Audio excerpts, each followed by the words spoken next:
and understand that you got to find your own path in your own way. And if you focus too much on comparing yourself to everybody else, it's only going to stifle that growth. So you kind of just got to focus and then keep going with your own progress. All right, guys, welcome back to another Ivy League Mindset.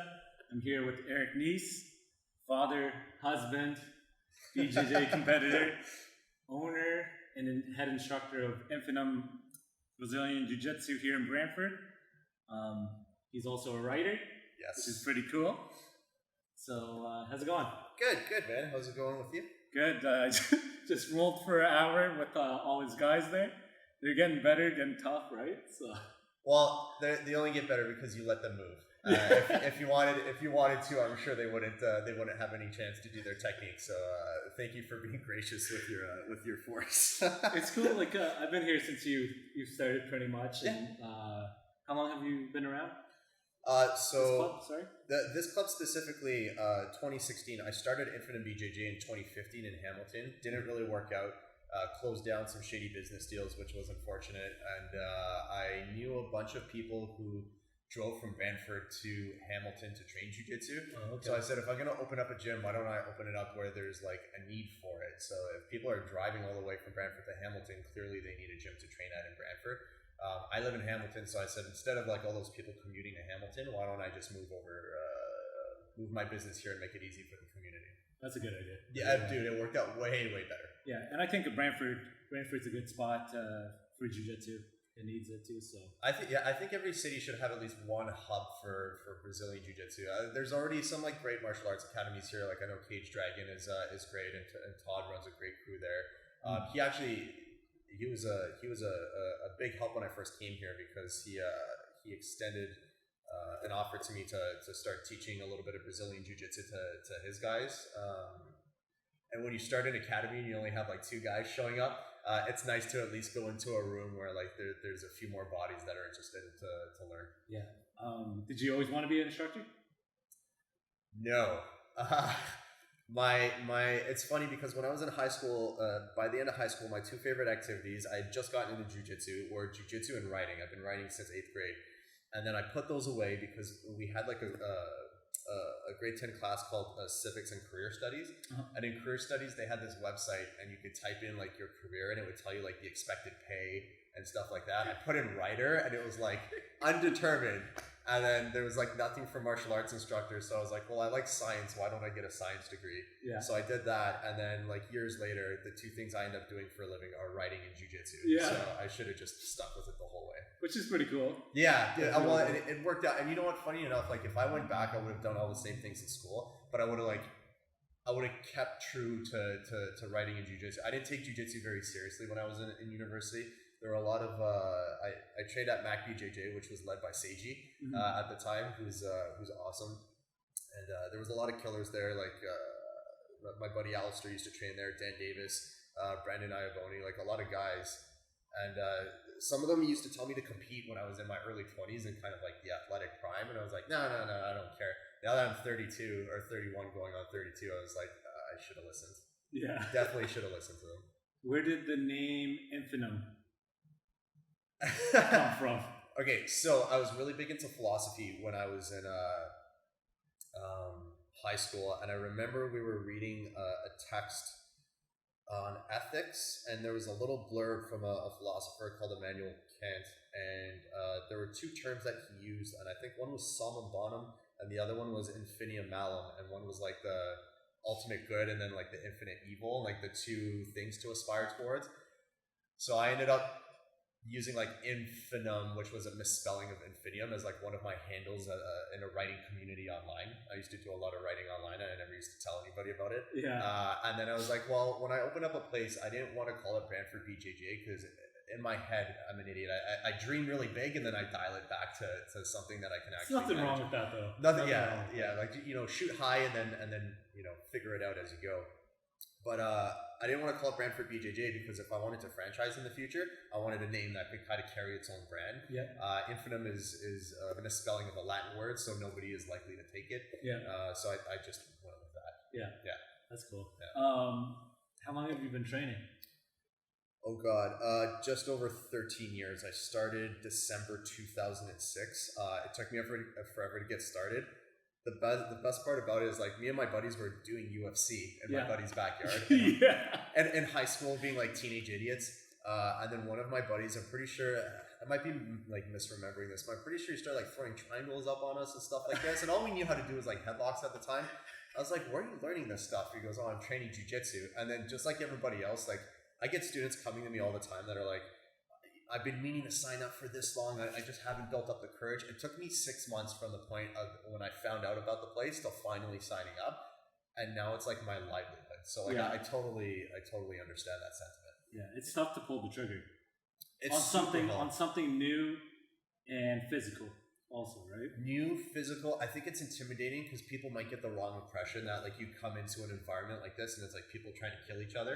Mm-hmm. And particularly if you have two competitors, people might misunderstand. This is one thing that I have to talk to newer people about is that if you see two people trying to kill each other, that doesn't mean they're going to try to kill you. That means they understand that they both like to go hard with each other. They understand how to train that way without hurting one another. And then they can use that to increase their capacity for competition or overall athleticism.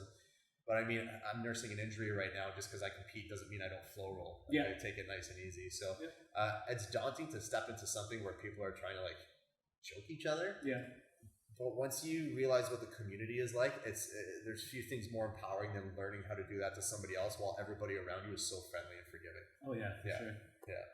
So people, again, I'll repeat this, that he's a Brazilian Jiu-Jitsu black belt. He's been training for 13 years. And when did you get your black belt? I got my black belt last summer. Last summer. So it's a long journey.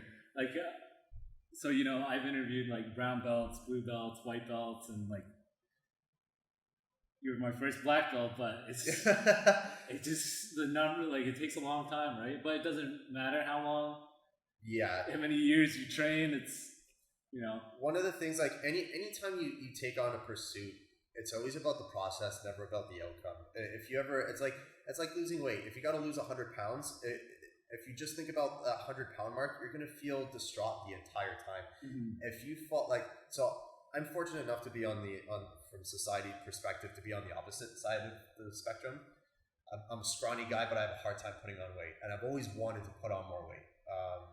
Before it was an image issue. Jiu-Jitsu gave me a lot more confidence in my body image, which is something that I try to pass along, particularly kids. Mm-hmm. But now it's a training issue. I have a lot of really big guys that I train with all the time that outweigh me by 100, sometimes 150 pounds. That takes a toll on the joints. So I try to gain the weight. Now, I used to get discouraged because I couldn't pack on the weight, but I've been training consistently in the gym for about a year and a half now, just lifting weights. And even though I've only gained about 10 pounds in that time, my strength has gone through the roof, and I'm enjoying the process of just technically getting better at lifts, slowly getting stronger, feeling better in that way. And then now I don't care so much about how much weight I gain. I'm okay with that just being a side effect of the process. And jiu-jitsu is pretty much the same way for me. Yeah. Definitely appreciating the journey in the little gains, but also being hungry for the growth. Right. It's got to be incremental because don't lose 100 pounds, lose 1 pound every week or something, or like find something that you can work towards. And for jiu-jitsu, it's like that. And the funny thing is so it's great that I'm doing this podcast with you, because as a black belt, people ask me what it's like to be a black belt, and I said, first, it's amazing, and two, it's a lot of responsibility and sometimes shitty, because you're the benchmark that other people are going to base their jiu-jitsu off of, and your students are always hunting for your head because they want to prove how, they want to show professor. I'm not a huge fan of the term professor, but they want to show coach how good they're getting. Yeah. So they're coming to take your head off. Anytime you roll with somebody, if you do a crappy job, they're like, this is what jiu-jitsu is? Like, this guy's a black belt and this is all this is? And then I still get my ass kicked by like brown and purple belts all the time, particularly if they're competitive, right? Like, I'm in my 30s, I'm a dad, I'm a business owner. I can't train quite the way I want to anymore. Mm-hmm. And there's a bunch of animals out there. When we roll, you have a couple weight classes on me, but it's not even that. It's that from a competitive standpoint, I would have a hell of a time trying to get even close to submitting. It would just be tough. Like this is the reality of it. But it's something that you just gotta kind of put into perspective and understand that you gotta find your own path in your own way. And if you focus too much on comparing yourself to everybody else, it's only going to stifle that growth. So you kind of just got to focus and then keep going with your own progress. Yeah. So you believe in the belief of just trying to get better rather than, we'll talk about this part. Like say people who chase the belt. Right? Yes. And there's no issue with wanting the next belt. Mm-hmm. There's no issue in that. But if you're only chasing that, that's going to stunt some of the progress that you can get from changing your mindset to look at trying to be better every time you go on the mat, instead of being like, oh, I want that blue belt every time I go on the mat. Blue belt, purple belt on the mat. You know what I mean? Yes. Two things about this particular one. I love what Faraz Zahabi says. The dude's a mastermind of coaching. But he's like, don't be in a rush to get a black belt because you're going to be a black belt for the rest of your life. So like, you don't want to be a bad black belt. You want to be somebody who's proud to represent the art. And I've been on both sides of the spectrum. I didn't care about my blue belt. I didn't care about my purple belt. Right before my brown belt, I'll say this publicly because this happened at the academy I train at, and some people might see this, but that's okay. Somebody had gotten their brown belt before I did. Mm-hmm.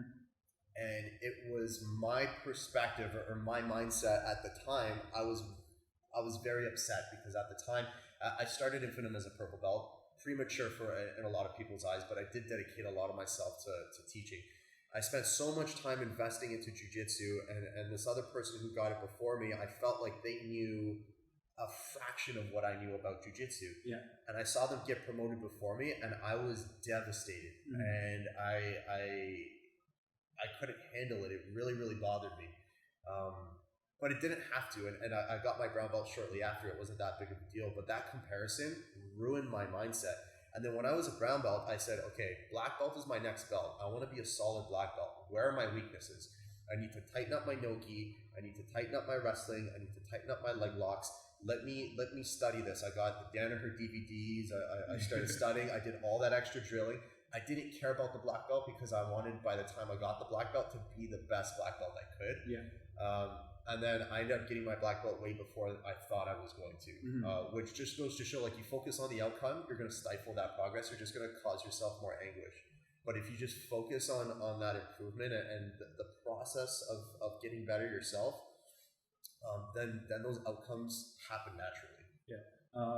Not that you would ever regret any mindset decisions or anything like that, but would you do it over again with the mindset that you have now to not be comparing yourself to another person like that? Oh, 100%. 100%. I'm somebody who has historically had a little bit of issue with mental health. Mm-hmm. Not as severely as some people who I know. I think jiu-jitsu draws a lot of people who struggle with themselves and self-image and mental health a little bit. I find when things pile up and those kind of symptoms start creeping back in, they kind of bleed into the rest of my life. And I think that's what was happening at the time. I think I was quite stressed, and I was looking for a focus for that pain and that frustration. Mm-hmm. And I think it just kind of came out in that instance, and that was an unfortunate byproduct of that. It's been a long time since I've been in that mindset, and mm-hmm. now when it creeps back in, I feel like I can recognize it. I've had the training through previous therapy in the past, plus my jiu-jitsu training and resilience, that I'm able to address that. But if I'm of a sound mind, I always need to kind of take a breath, step back, gain some perspective, and understand that, like, it's not about the belt. It's about who are you when you get on and off the mats. That's one of the things when I started doing more no-gi. I jumped into a no-gi class at Parabellum, mm-hmm. and I was so intimidated at first, for plenty of reasons, not the least of which is that Rory and Lyndon and all the guys there at Parabellum are amazing coaches. Like, they were fierce competitors, and their technical detail is amazing. But you stand in front of a no-gi class, and I don't know who's what rank. Yeah. I was like, oh my God, like, am I going to get my ass kicked? Like, what's going on? And I'd already been training for like 10 years at that point. But that was a really liberating feeling because it's like, who cares about what the belt is? These are just guys grappling. And at the end of the day, that's all that matters, right? Like wrestling doesn't have belts. It's just what you can do and what you can't do. So I think it's jiu-jitsu is good for the benchmark for you to understand where you're at, but to have the mindset that the belt really doesn't matter is what you can accomplish against a lot of opponents. One huge thing that I took from what you said there was getting like, so you have a situation. Next time you meet that situation, you have a technique for it. Yeah. Exactly like jiu-jitsu. Yeah. Exactly like life. Yeah. And I feel like if you keep falling into the same problem and not have the technique or use that technique that you learned, yeah, you're just gonna have the same outcome. Yes. Pretty much, right? Yeah. And do you want that outcome? Right. And I feel like people need to understand that a little bit more. Understand like there's always going to be a new problem, or a new thing that we got to grow and learn from. So come up with the technique for it, right? Yes. Don't just be like, oh, I suck at this. That's just always how it's going to be. Right. I think that's a losing mindset. Yes. And that's not a growing mindset either. Right. So. Yeah, you have to recognize your own humility and your own limitations. And in some instances, the only way out is through. You got to power through. But in a lot of it, it's like you said, it's like you need a technique to work around. Like you can't beat your head against the wall doing the same thing over and over and expect a different outcome, right? So you got to be able to pivot in order to address that issue effectively. I think that's one of the things that's so effective about jiu-jitsu is because the technical repertoire teaches you that and then like gives you the mindset to take that off of the mats. Yeah. So that's one of the cool things. Oh yeah. I love jiu-jitsu. I love it, man. And by the way, your technique is beautiful. So never doubt that. Never doubt that. Thanks, man. One thing I want to talk about, a few different parts of growth again, growth with your mind physically and with jiu-jitsu and life, is that team aspect. I know you talked about that in your last Facebook post about your anxieties and stuff like that with growing with jiu-jitsu and having team members help you, but also give you that resistance. How important is resistance to growth to you? Oh man, it's impossible without it. I mean, it's one of those things where like you can't shy away from the problem if you want to learn from the problem. The only thing you can do is address it in a smart way, which tends to be incremental and with the proper technique to address it. And I mean, like, this is like a far off example, but I always bring this up just in terms of resilience because sometimes like, let's say somebody's faced with a problem, they might avoid it because that problem is uncomfortable. Well, then you never understand how to deal with the problem. A lot of people have problems with conflict, for instance. Conflict resolution because, they've avoided conflict their whole life. One of the reasons why jiu-jitsu gives you so much confidence is because what's the ultimate conflict? It's physical confrontation. And if you're comfortable with physical confrontation, every other confrontation doesn't seem that intimidating. Yeah. Right? So like, when I was younger, sometimes it was hard for me to get up in front of people or address certain individuals. Now that we train in this, you could have CEOs, lawyers, businessmen, celebrity. When you put on the gi, you're all the same. That's it. Right? Like it doesn't matter. So like now I don't care if I'm sitting in front of Bill Gates, whoever it is, I can have a conversation with them. Because I know that if things got there worse, I could probably choke them. Not that that's the mentality that you want to have, but that gives you so much confidence to kind of be like, okay, well now I can just be myself. Now, when it comes to the team, that resistance. Oh, the other thing I was gonna say, I always use like peanut allergies. This is so silly, but like kids are like deathly afraid of peanuts, so they're like, okay, are allergic to peanuts. There was a small percentage of the population, so they're like, no more peanuts. And then there was like a peanut allergy epidemic because nobody had that exposure. I eat a ton of peanut butter. I instructed my wife specifically, she has to eat peanut butter when she's pregnant. I can't stop eating peanut butter just because we have kids. It's just not going to happen. But okay, so the resistance from my training partners, it's customary when somebody gets a black belt to give a black belt speech. And I always said that I was going to post mine on social media. And I never did because I kind of like just having it to myself. But one thing that I said was that my training partners are some of my best friends. And it's such an interesting relationship because so many of my training partners, I know very little about their lives, but I have friends of mine that I can't trust in ways that I can trust my training partners. Yeah. If somebody has you in a stranglehold, they can kill you. They can take your 100%. life. Yeah. And when you tap, they let go. And it's like, thanks, man. Yeah. And then eventually you learn how to do that to them or get out of it when they do it to you. And then you grow and then you become a better person. So like, your training partners are everything, which is why you want to take care of them so much. And I value them so highly because they're able to give me that resistance. And just dialing you even back to when I was having that mental health issue in my mid-20s, like jiu-jitsu was my anchor. I never told anybody about it. I had a small circle, my wife, some of my immediate family who were very supportive. My training partners didn't know, but they didn't have to. They just had to do their job. I came into jiu-jitsu. They choked the crap out of me. They threw me in the ground. We rolled hard. I left. And that kept me grounded in reality. And I've grown so much from that, that it's, I owe them everything. And having a community where you can have that resistance in a controlled and positive environment is everything. It almost gives you, I say this all the time, almost gives you tough skin on the mat. Yes. And tough skin off the mat. Yes. Yeah. Yes. And what we mean by that is like somebody puts pressure on you or sits on you, and that's the physical part on here, right? It doesn't matter.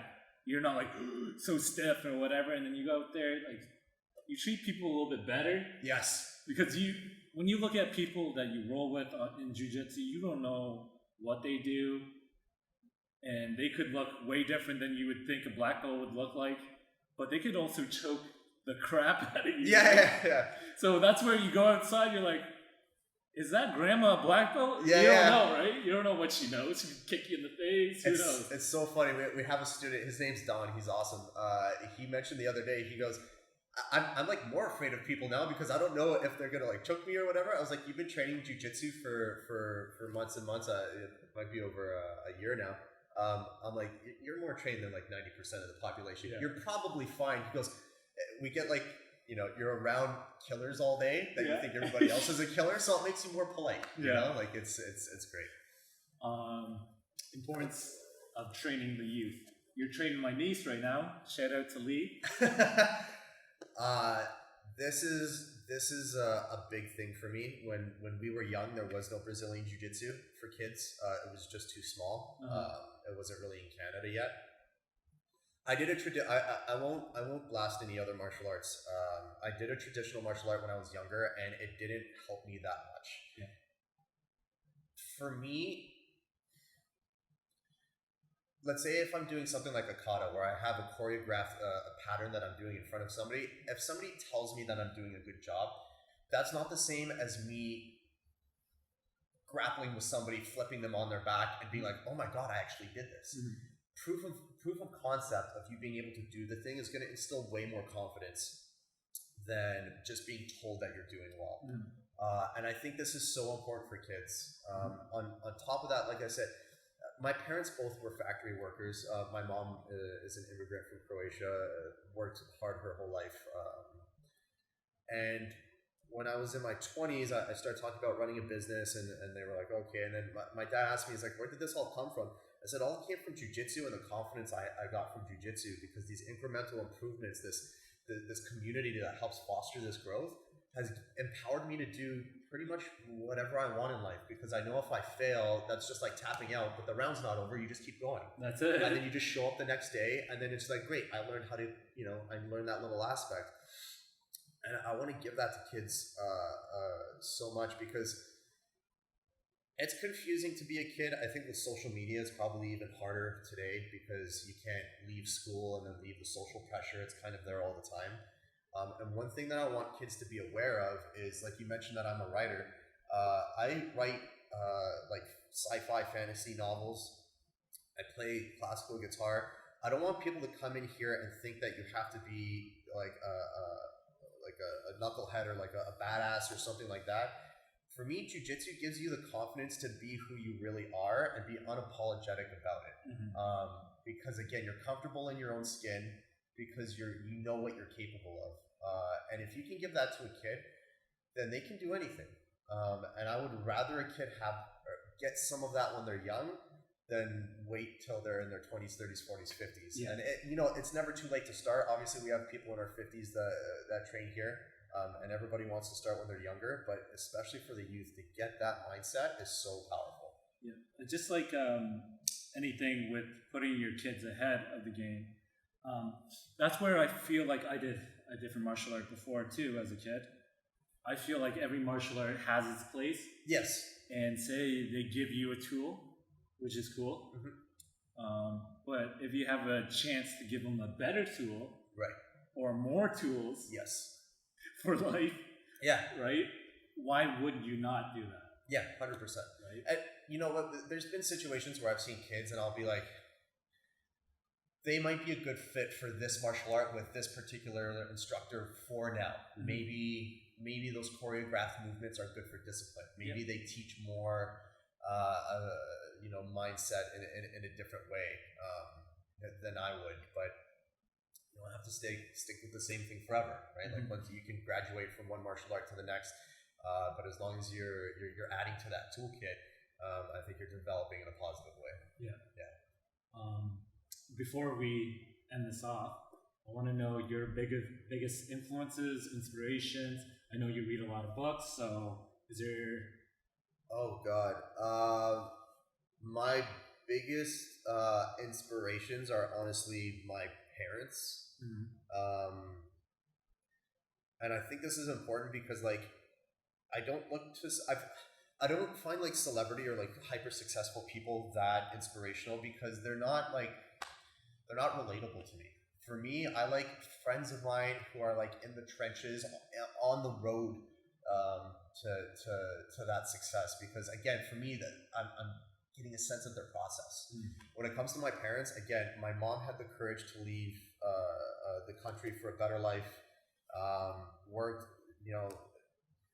there's harder immigrant stories than hers, but I think a lot of the immigrant stories is a lot of hard work, not knowing the language, building yourself up from nothing. I got a lot of my strength and courage from my mom, and then my dad, who is Canadian, he worked overtime more weekends than I can count, but would always do his best to be there and provide. He was kind of like the everyman's hero, you know what I mean? So much of my work ethic comes from him, and I always say that he spent years working a job he didn't like, so that he could provide for his family. Mm-hmm. So I can work twice as hard for a job that I love to do the same. And because of their hard work, I'm able to expand that help, hopefully, if I'm doing my job correctly, not just to my own family, but to the community, right? Mm-hmm. Like if you could take care of yourself first, make sure you're whole, then you can take care of your family, then you can take care of your friends, then you can take care of your community, and your impact spreads from there. So because of their sacrifices, I was able to expand on that and hopefully pay that forward. Yeah. So yeah, definitely anytime you get two hardworking parents, man, I'm a dad now, you're a dad, you're further along in dad. I'm still white belt dad, you're blue purple belt dad maybe. I only have one kid. I admire any good parents who are loving and stick around and treat their kids are heroic. They're monumental, and I appreciate the parents who bring their kids to jiu-jitsu so much. It's that balance, right? Yeah. Unconditional love. You want the best tools for them. You want to grind for them. You also want to be there. Yeah. It's tough, but you got to do it. Yes. It's like you take care of yourself, but you got to take care of them and do everything, right? It's super rewarding too, man. It's the best. It's the best. There's nothing that compares to that. I will say this too about combat sports and being a parent. A lot of parents who weren't in combat sports were like, "Oh boy, look out! It's going to be a lot of work." The parents who were in combat sports and knew how much I had done combat sports, they're like, "You'll love it. You'll do fine." Yeah. Because again, we're used to the difficulty, the incremental difficulty. I'm not saying that doing jiu-jitsu is the same as being a parent. Far different skill sets. Yeah. But when they are older, you can maybe use knee on belly for disciplinary actions. Yeah. Maybe one more thing for people who are listening. Just one more advice before we let you guys go. Advice for anybody that has 1 foot in, 1 foot out on wanting to start jiu-jitsu. Jump in. You only live once. Jiu-jitsu has given me almost everything. Like I said, it was only until my 20s that I had the confidence to run businesses. I took my writing seriously and ended up writing 4 novels. I haven't published them yet, but that's on the way. Started a family, house, all this stuff that I've been able to do throughout the years. I attribute a large portion of that to jiu-jitsu. If you're going to look for a jiu-jitsu academy, there's no standard of practice for this. Try out a few, see the one that fits you the most. Make sure you feel you're going to feel some discomfort. It's jiu-jitsu, but make sure it's an environment that's conducive to your growth. If you want a harder training area, find the gym that's got the harder training. If you want to dial it back, find the family-friendly gym, but just get in there and start. Great advice. Yeah. Plugs? Any, obviously, Infinum BJJ. Shout out to Infinum BJJ. Infinum Brazilian Jiu-Jitsu. If anybody's in or around the Brantford area, please drop on by. I'm super happy to open this place and open it to the community. If you are, wherever you are, find a gym and sign up or go for a free trial. And if my books were ready, I would plug those. But that'll be another day, another podcast. Yeah. Appreciate you. Awesome. Yeah, and it's been fun. Thanks, guys. Sure.